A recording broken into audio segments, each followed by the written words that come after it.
Halo semua, karena ada request dari pengunjung untuk membahas tentang kesempurnaan Alkitab, dan ada request juga untuk menjelaskan tentang Daniel 8.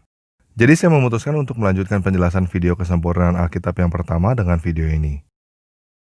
Kalau pada video yang pertama kita lihat dari sisi sejarah, kali ini kita akan melihatnya dari sisi nubuat. Nah, ini adalah pembahasan yang menarik karena banyak sekali pendapat yang beredar dan seru-seru. Namun sebelum kita mulai, saya ingin kita menyamakan bahasa dulu ya. Secara literal, arti kata nabi adalah peramal. Nabi bernubuat, artinya peramal meramal. Yang disebut dengan nabi palsu, artinya adalah peramal palsu. Apa yang dikatakannya di masa depan tidak sungguh terjadi. Ulangan 18 ayat 21-22 menjelaskan bagaimana kita bisa mengetahui perkataan seorang nabi dari Tuhan atau bukan. Yaitu bila seorang nabi berkata demi nama Tuhan, dan perkataan itu tidak terjadi dan tidak sampai, maka perkataan itu bukan dari Tuhan. Oke, jelas ya? Nah, untuk mengetahui apa yang akan terjadi, kita perlu mempelajari apa yang sudah terjadi. Dari mana kita mempelajarinya? Ya, dari sejarah. Setuju ya? Karena banyak sekali nubuat yang ada di Alkitab, pada video ini saya akan membatasi pembahasan dengan nubuat yang ada di kitab Daniel aja. Oke, kita mulai ya.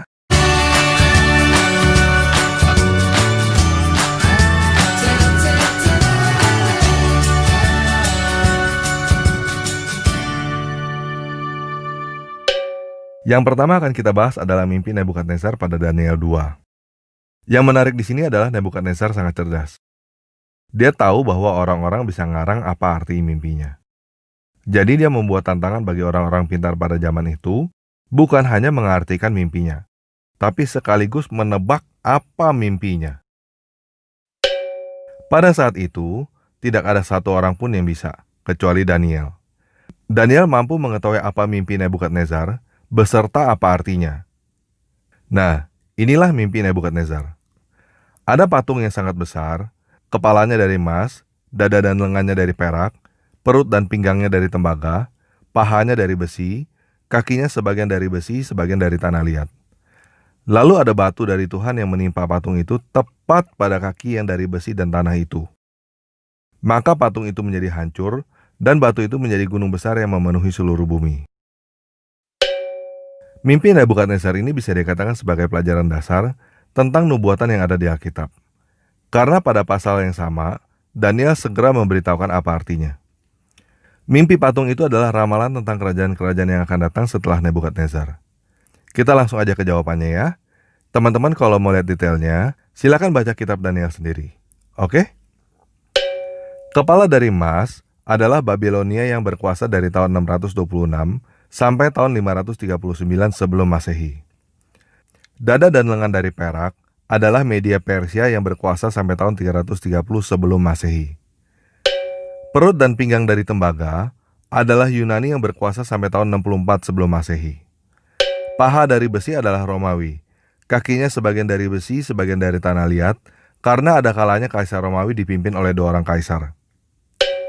Romawi terpecah menjadi Romawi Barat yang berkuasa sampai tahun 476 Masehi, dan Romawi Timur yang berkuasa sampai tahun 1453 Masehi. Batu yang dari Tuhan adalah Yesus Kristus, yang pada akhirnya menjadi Raja seluruh bumi.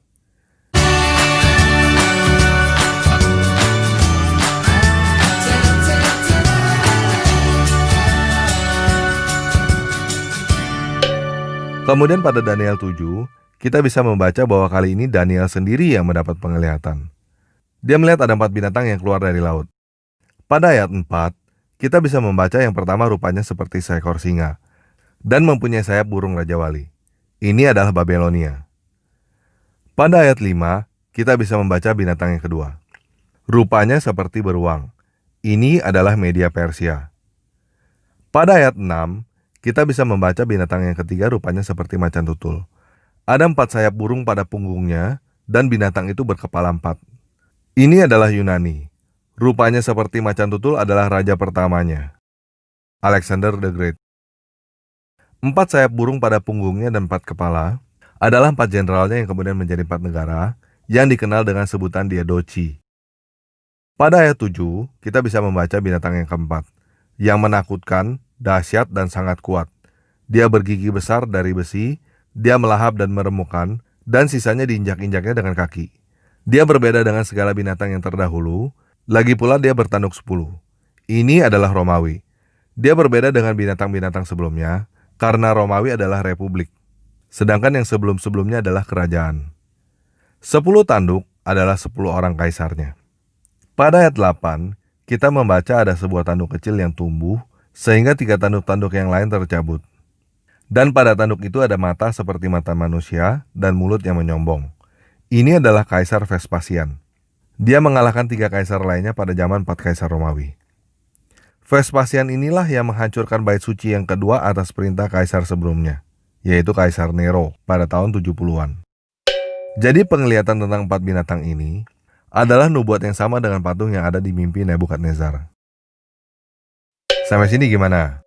Bingung ya? Nggak apa-apa. Pertama kali dengar ini pasti bingung, karena berbeda dengan apa yang biasa teman-teman dengar kan? Gini, teman-teman silakan periksa sendiri apa yang saya paparkan. Teman-teman bisa putar ulang video ini dan cek sendiri dengan data sejarah.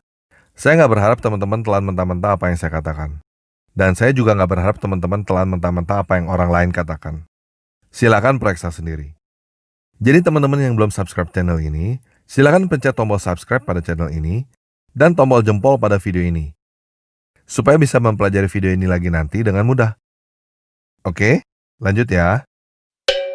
Pada Daniel 8, kita bisa membaca nubuat tentang domba jantan dan kambing jantan. Domba jantan dengan 2 tanduk itu adalah Media Persia. Kambing jantan dengan 1 tanduk itu adalah Yunani. Ini adalah penglihatan yang lebih detail tentang apa yang terjadi pada binatang beruang dan macan tutul pada penglihatan sebelumnya. Kalau teman-teman ada yang pernah nonton film 300, itu adalah permulaan pertarungan domba jantan dan kambing jantan ini. 1 tanduk kambing jantan itu adalah Alexander the Great dari kerajaan Makedonia. Dia mengalahkan habis seluruh daerah Media Persia, bahkan lebih dari itu, sampai ke India. Alexander the Great mati muda pada usia 32 tahun. Penerusnya bukan anaknya, tapi 4 jenderalnya yang kemudian menjadi 4 negara Yunani. 4 negara ini dikenal dengan sebutan Diadochi, yaitu Antipater, Craterus, Antigonus, dan Ptolemy. Kemudian muncul satu orang yang tadinya cuma orang Yunani rendahan, mendirikan kerajaan yang disebut Seleucid. Kemudian kerajaan Seleucid ini menguasai sebagian besar daerah taklukan Alexander the Great, termasuk daerah Israel. Ini adalah tanduk kecil yang ada di dalam Daniel 8. Pada tahun 175 sampai 164 sebelum Masehi, dari kerajaan Seleucid ini ada raja yang bernama Antiochus IV Epiphanes. Antiochus IV Epiphanes ini memaksakan seluruh daerahnya menjadi orang Yunani. Bahasa harus bahasa Yunani. Agama harus agama Yunani. Ini yang disebut dengan Helenisasi. Sudah pasti yang terjadi adalah orang-orang Yahudi menolak dan mereka dianiaya besar-besaran. Kira-kira pada tahun 167, bait suci Yerusalem dijadikan bait Zeus oleh Antiochus IV Epiphanes ini. Antiochus IV Epiphanes ini adalah si pembinasa keji yang ada di dalam Daniel 8. Kemudian pada tahun 167 sampai 160 sebelum Masehi, terjadi pemberontakan Makabe. Nama Makabe mempunyai akar kata yang sama dengan nama Mikael yang bisa kita baca di dalam Daniel 10 ayat 21. Oke, kita break sampai di sini dulu. Semua poin-poin penting tentang nubuat yang ada di dalam kitab Daniel sudah saya buka semua.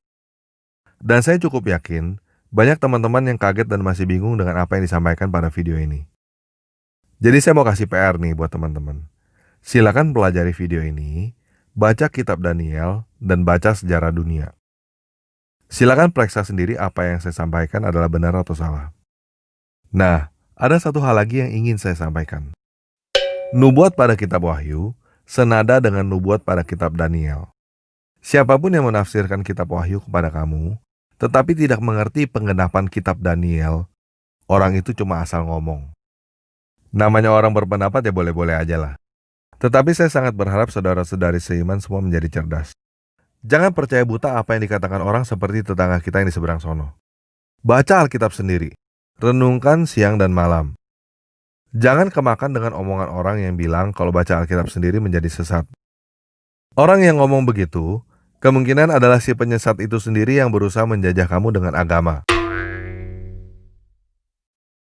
Alkitab bukan buku mantra seperti kitab suci tetangga kita. Kitab suci tetangga kita itu butuh buku-buku lain sebagai buku penuntun. Butuh guru pembimbing, dan kalau baca sendiri bisa jadi sesat. Buku yang seperti itu sama sekali bukan buku yang sempurna. Buku seperti itu tidak layak untuk dibaca, apalagi untuk dipelajari. Alkitab adalah buku terang yang sempurna.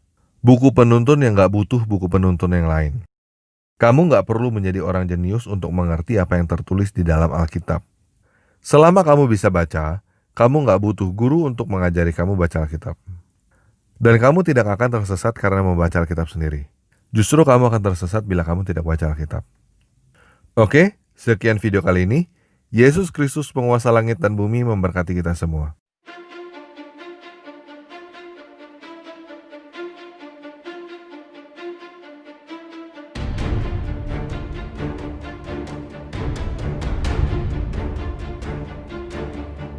И увидел я новое небо и новую землю, ибо прежнее небо и прежняя земля миновали. И я увидел святой город Иерусалим, новый, сходящий от Бога с неба.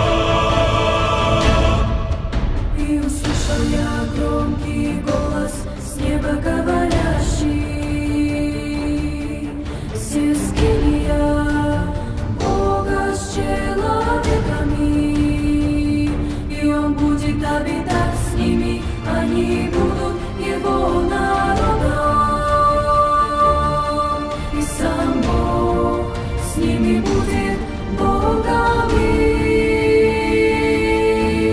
И отрёт Бог всякую стезу, стачей и смерти не будет уже, ни плача, ни вопля, ни войны.